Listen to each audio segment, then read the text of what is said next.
ব্যবসার চোখ ধাঁধানো সাফল্য তো আমরা অনেকেই দেখেছি। বড় বড় কোম্পানি, হাজার হাজার কোটি টাকার সাম্রাজ্য। কিন্তু প্রশ্ন হলো, এই সাফল্যের পেছনের গল্পটা কি সবসময় পরিষ্কার? আপনার ব্যাংকে রাখা টাকা সেটা কি সত্যিই নিরাপদ, নাকি পুরো সিস্টেমের ভেতরেই তৈরি হচ্ছে এক অদৃশ্য সংকট? সাল ২০২৪। বাংলাদেশের ব্যাংকিং খাতে খেলাপি ঋণের পরিমাণ ছিল প্রায় ২.১১ লাখ কোটি টাকা। মাত্র এক বছরের ব্যবধানে ২০২৫ সালের জুনে এই অঙ্ক বেড়ে দাঁড়িয়েছে প্রায় ৫.৩০ লাখ কোটি টাকায়। অর্থাৎ মাত্র ১২ মাসে বৃদ্ধি পায় ৩ লাখ কোটি টাকারও বেশি।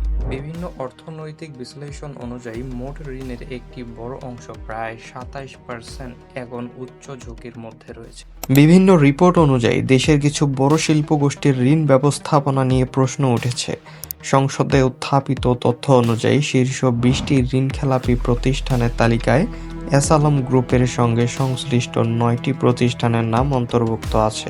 এছাড়াও বাংলাদেশের কর্পোরেট জগতে বেক্সিমকো গ্রুপ একটি সুপরিচিত নাম। ফার্মাসিউটিক্যালস, টেক্সটাইল, বিভিন্ন খাতে তাদের দীর্ঘদিনের উপস্থিতি রয়েছে। তবে সাম্প্রতিক সময়ে বিভিন্ন গণমাধ্যমে প্রকাশিত প্রতিবেদন এবং অর্থনৈতিক বিশ্লেষণে এই গ্রুপের ঋণ কার্যক্রম নিয়েও প্রশ্ন উঠেছে।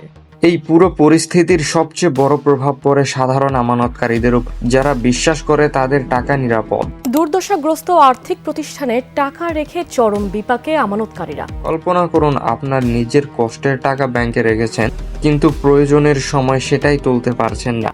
অর্থের অভাবে মানবেতর জীবন করতে হচ্ছে তাদের। কিছু প্রতিবেদনে উঠে এসেছে, এমন অনেক গ্রাহক আছেন যারা জরুরি মুহূর্তে টাকা তুলতে গিয়েছেন, কিন্তু বারবার ফিরিয়ে দেওয়া হয়েছে। আমার সেভিংস আছে ৩,৬৫,০০০ টাকা, কিন্তু আমি একটা হার্টের পেশেন্ট, আমি টাকার জন্য চিকিৎসা করতে পারতেছি না। আমার ৬০ লক্ষ টাকা আছে, আমার অ্যাকাউন্টে ৬০ লক্ষ টাকা।